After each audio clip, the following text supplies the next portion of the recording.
আজ আদিত্রির একটা ছোট্ট আউটিং ছিল।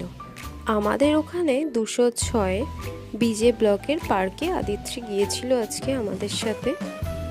ওই জাস্ট একটু আউটিং, অনেকদিন পার্কে যায় না, আর এখন তো শীত পড়েই চলেছে। পার্ক থেকে ফিরে ওর খুব খিদে পেয়ে গেছিলো। ফেরার সময় 206-এর কাছে বাবু মশাই নামে একটা ছোট্ট রেস্টুরেন্ট আছে, ওখানে গিয়েও একটু নুডলস খাবে। তো যাই হোক, এখন একা একা খেতে শিখেছে।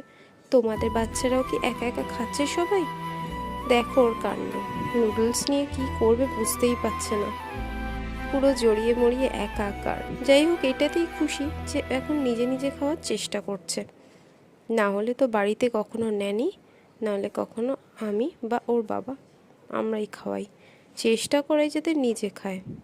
তোমাদের বাচ্চারা কি করে কমেন্ট সেকশনে লিখো। আর তারপর আমরা একটা ঠাকুরের সামনে, রাক্ষসের সামনে ফটো তুললাম।